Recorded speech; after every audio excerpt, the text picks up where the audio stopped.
Not a soul knew how bad things were. Bea Arthur smiled through the pain on TV for years while her personal life fell apart. Her last phone call has been made public 15 years after she died, and it's worse than anyone thought. Just before she died, she told her son, "They all lied to me." The shocking things that were said on that call make sense of everything. Because she didn't like Betty White, she quit the Golden Girls. She also kept terrible family secrets from everyone for 86 years. There was no way Hollywood saw this coming. She was born Bernice Frankel in Brooklyn, New York, on May 13, 1922. Her mother was from Austria and her father was from Poland. Back then, life was easy, and the Jewish society in New York was always busy. But when she turned 11, everything changed. Because her family was having trouble with money, they packed up and moved to Cambridge, Maryland. It was the South, which was divided, small, and full of bias. Bernice moved from a busy city she knew to a small town where she didn't know anyone.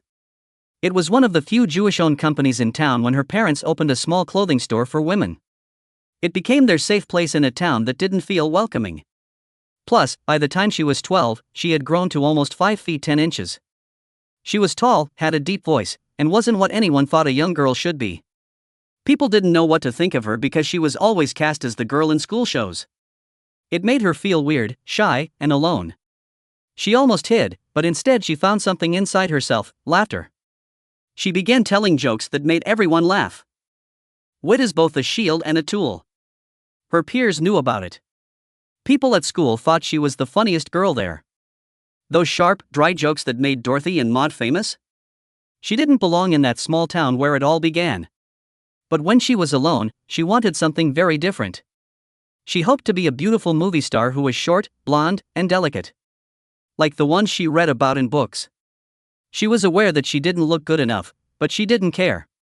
She practiced her Mae West performance until it was perfect.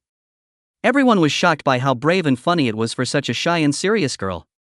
That look became her go-to at school events and parties. People loved her first real show. Even after decades, she could still pull off the same look.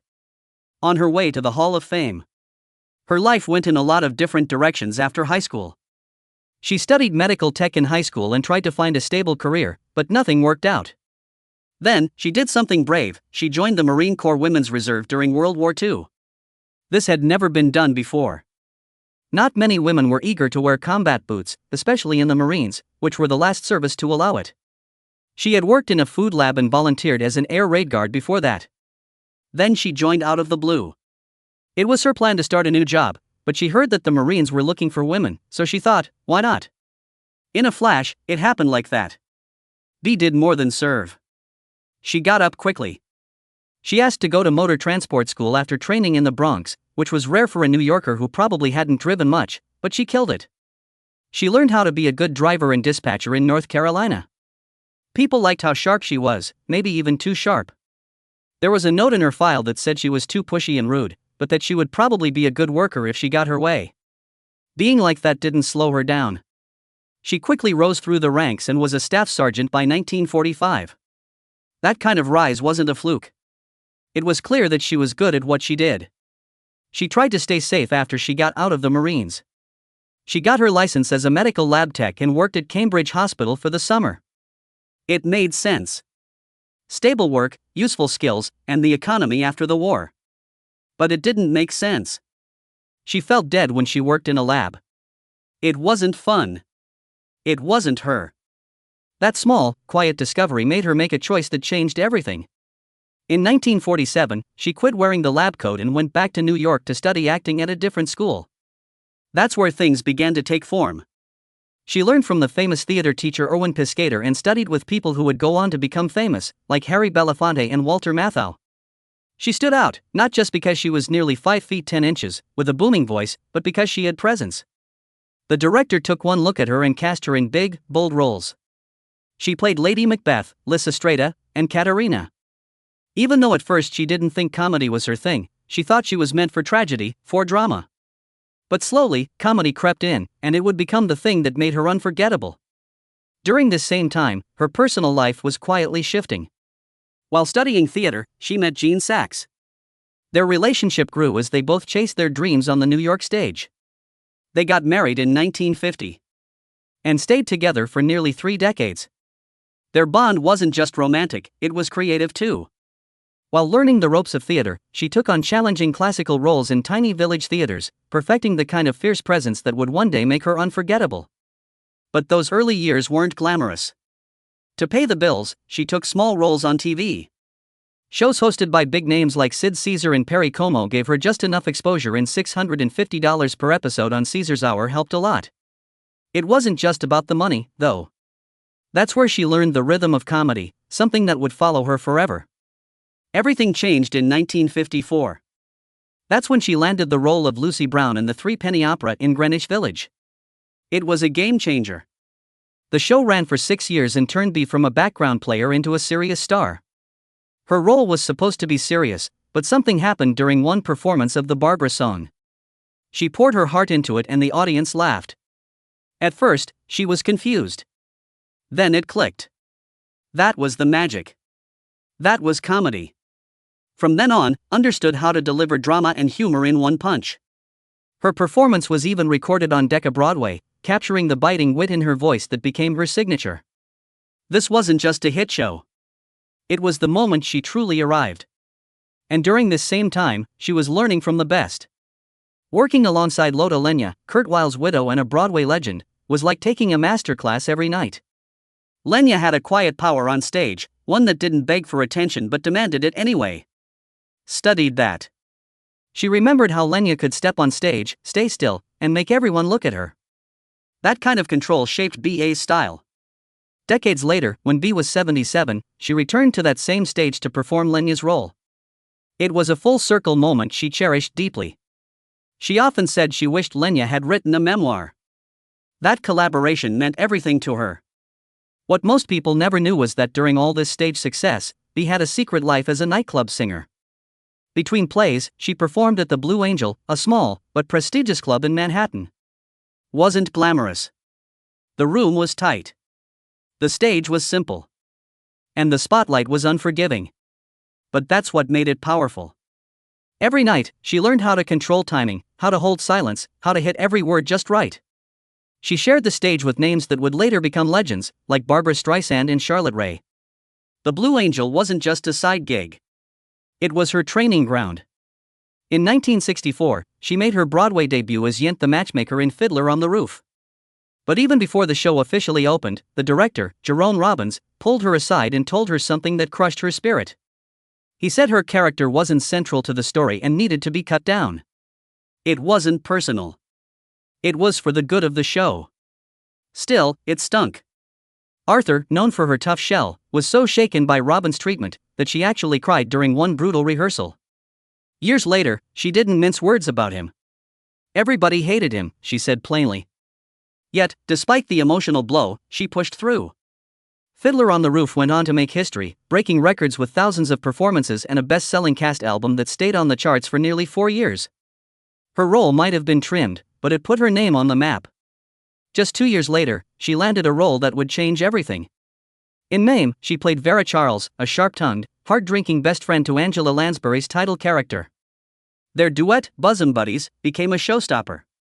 Arthur's deep voice and razor sharp timing lit up the stage. She nailed the role, and it earned her a Tony Award. Offstage, something special happened, too. She and Lansbury formed a friendship that would last a lifetime.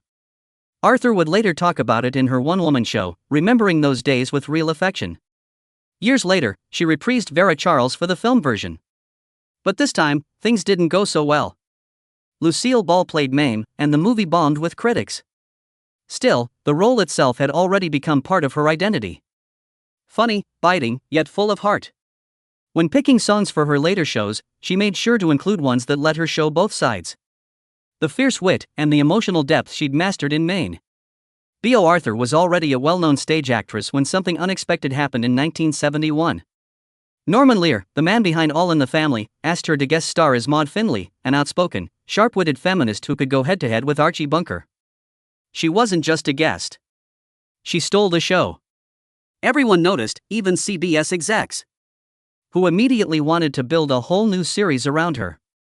That series was Maude, and from the moment it hit screens in 1972, Bea Arthur became the voice of a bold, middle-aged woman who wasn't afraid to speak her mind.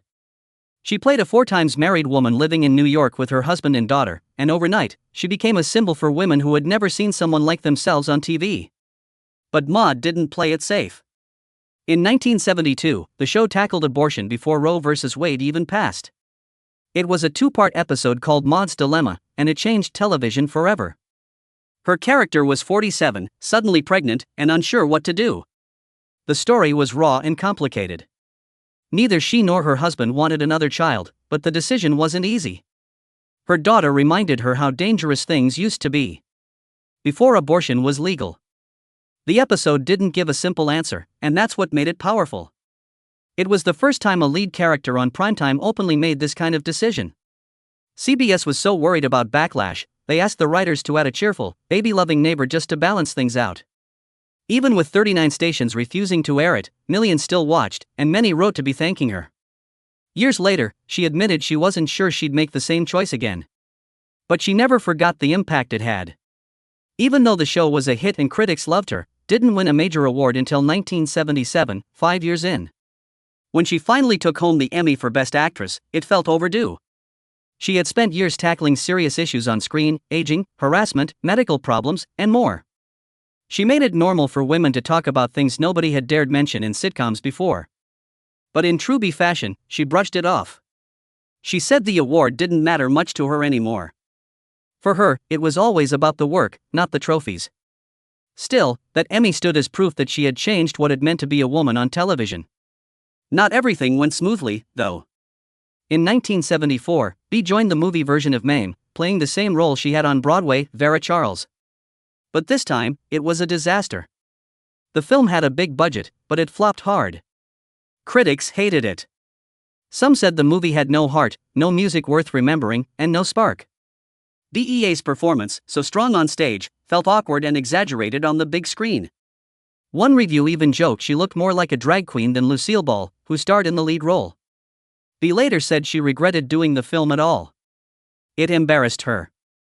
And while Maude was flying high on TV, Mamie reminded her how quickly things could fall apart in Hollywood. Then, in 1978, she shocked everyone by quitting Maude. The show was still successful, but she was done. She said she felt boxed in and wanted to move on. After 6 seasons, she was ready to breathe. Her son later said she just wanted time to relax. She had given the show everything she had. And instead of dragging it on until it faded out, she chose to leave while it was still strong. That same year, her marriage ended too. It was a turning point, a fresh start. Bea had always done things on her own terms, and ending Maude was no different. It wasn't about ratings. It was about integrity. After Maude ended in 1978, Bea Arthur didn't jump straight into another hit. Instead, she hit a rough patch. Despite being one of TV's most recognizable stars, Hollywood didn't quite know what to do with her anymore. The shows were changing, tastes were shifting, and suddenly, Bea's sharp liberal style didn't fit in with the sillier, more escapist sitcoms taking over the airwaves. She tried a few things. Guest appearances, some theater work, even a new sitcom. But nothing stuck. For years, it felt like she was just waiting for the next big thing. At the exact same time her career stalled, her personal life also began to fall apart. In 1978, the same year Maude ended, Bea's 28-year marriage to Gene Saks came to an end. They had worked together professionally, and they had raised 2 adopted sons.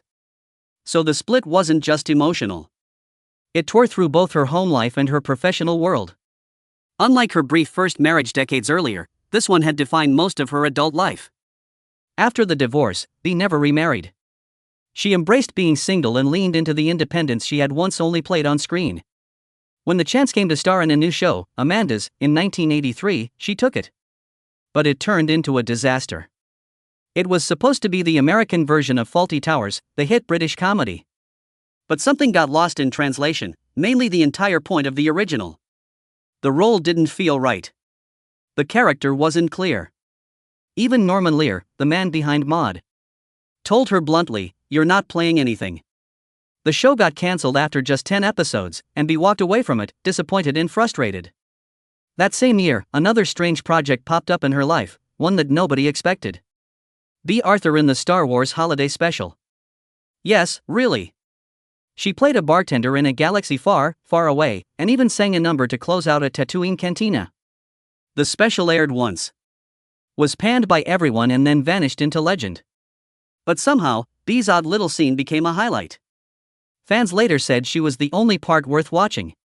And decades later, her character was even made official in Star Wars canon. While all this chaos unfolded, Bea started turning inward. TV had become unreliable. So she quietly began building something of her own, a one-woman show. She wanted to sing again, tell stories. Her way. With the help of her friend Billy Goldenberg, she began piecing it together, drawing from moments that had shaped her early career. One song in particular, Pirate Jenny, stayed with her since the 50s, and she was determined to perform it her way. Bea Arthur didn't want to be Dorothy's Bornak. When the offer came in for the Golden Girls, she turned it down immediately. She had already done her time on Maude, 7 seasons of being sharp, loud, and in charge. The last thing she wanted was to fall back into another long sitcom run, especially when she heard Rue McClanahan and Betty White were already in. Her first thought? This was just going to be Maude and Vivian meets Sue and Nivens. Same roles, same routines. No thanks. But Rue changed everything. She told Bea they'd flip the script. Betty would play the sweet, naive one this time, and Rue would be the man-hungry Southern belle. That twist made Bea pause. She read the pilot and it was smart, adult, hilarious. She called back and said, "All right, I'll get off my ass and do it." That moment sealed one of the most iconic casts in TV history. One of the weirdest things behind the scenes was Bea's relationship with Estelle Getty. Estelle played her mother, the brutally blunt Sophia. But in real life, Estelle was actually younger. To pull it off, the makeup team had to spend an hour each day aging her up with wigs and prosthetics. Originally, Sophia was just a side character. But once producers saw the fire between her and Bea on screen, it changed instantly. The sarcasm, the eye rolls, the timing, it was pure magic. You'd never guess they were nearly the same age. By 1988, Bea's performance was getting serious recognition. That year, she finally won the Emmy for Best Lead Actress in a Comedy. She'd lost twice before for the same role, but now she stood alongside Betty, Rue, and Estelle, all of them eventual Emmy winners. Few shows in history could say that every main cast member had their own statue. It proved the Golden Girls wasn't just popular, it was respected. And Bea, with her biting wit and layered performance, was at the heart of it. Now, Bea had her quirks. And one of them was so odd, it ended up in her contract. She refused to wear shoes on set. She hated them. So her team made it official. She could go barefoot as long as she didn't sue the studio if she got hurt. Her co-star Rue also had her own little clause. She got to keep all of Blanche's outfits. But for Bea, comfort came first. No shoes, no birds, no gum. Seriously, she hated birds and couldn't stand the sound of someone chewing gum. If she caught you with a piece, she'd confront you. No matter who you were. Even guest stars weren't safe. That wasn't diva behavior. It was just Bea being Bea. Still, for someone so confident on screen, Bea was surprisingly sensitive in real life. Her son once said she was girlish and vulnerable at home, quiet, a loner in a way. She wasn't into fame or the Hollywood scene. Most days, she just wanted her coffee, her newspapers, and some peace. She had friends, but kept her world small. And she gave back quietly, too. When she passed away, people were shocked to learn she had donated $300,000 to a shelter for homeless LGBTQ youth. She never told anyone, not even her own son. But as strong as she seemed, had limits. By 1992, she'd had enough. The Golden Girls was still doing well, but Bea chose to leave. It wasn't a money issue. It wasn't burnout. It was something deeper. She felt the writing had slipped. The jokes were getting lazy. And worst of all, she hated what the show was doing to Dorothy. Season after season, the writers kept going back to the same cheap shots. Dorothy was too tall, too manly, not attractive. While the others got to laugh off their quirks, took it personally, and it hurt. Jokes about her appearance felt like punches to the gut, so she asked to be written out. In her final episode, Dorothy got her happy ending. Married and moving on. It was a graceful exit, exactly the way Bea wanted it.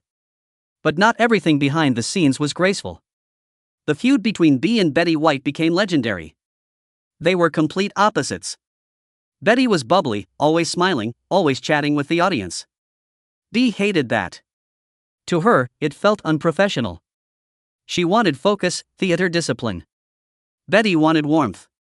That divide never closed. Betty once admitted, "She found me a pain in the neck." Bea's son even said his mom just needed someone to be mad at, and Betty was the easiest target. When Betty won an Emmy before her, it only added fuel to the fire. They still made magic on screen, but the tension was real. After the Golden Girls ended in 1992, Bea Arthur didn't rush into more fame. In fact, she almost disappeared from the big screen. Over the next 17 years, she appeared in just 2 films. One was For Better or Worse in 1995, directed by Seinfeld's Jason Alexander. Bea played a quirky mother named Beverly Makeshift. But strangely, she didn't even want her name in the credits. The movie barely made $40,000 at the box office. It wasn't a hit. That's exactly what made her choice interesting. She wasn't chasing money or attention. Her last film came in 2000, Enemies of Laughter, where she played a mother opposite Peter Falk. The film didn't blow anyone away, but for Bea, it was about the people, the characters, and the craft, not the headlines. At 78, when most stars fade into the background, Bea did something bold. She launched her own one-woman show and took it across the country. It was called And Then There's Bea.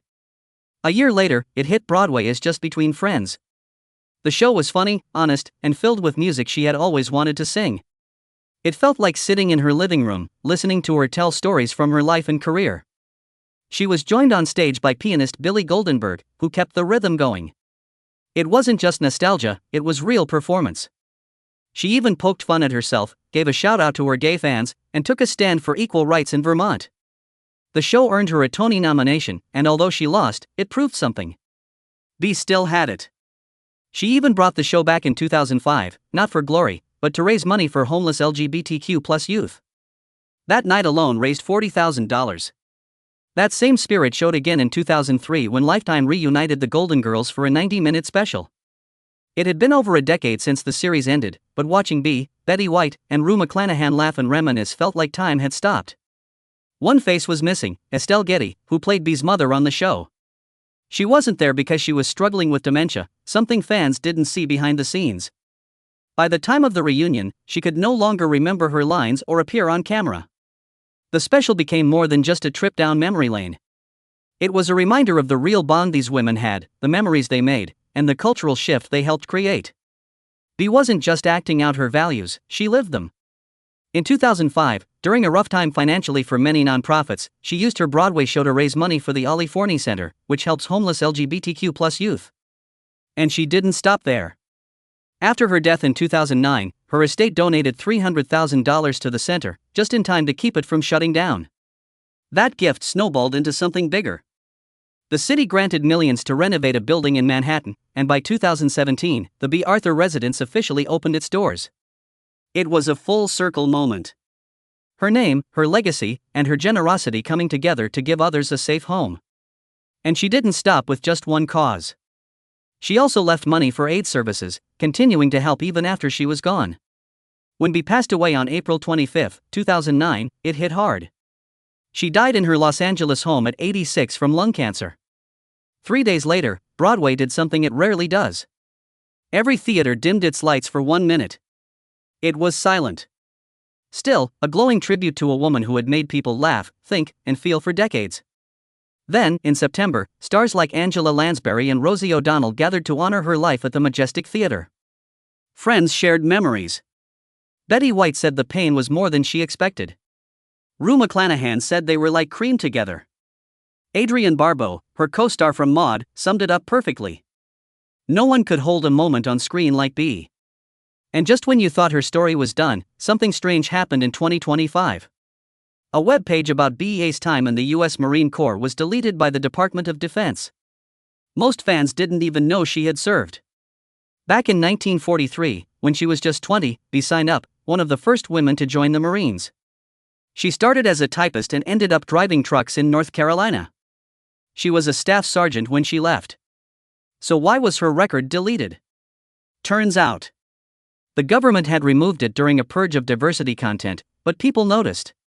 Social media lit up, outrage spread, and within days, the page was quietly restored. People weren't just angry that her service was erased. They were angry that someone thought it didn't matter, but it did matter. And thanks to that outcry, Bea's full story, marine, actress, activist, was back where it belonged.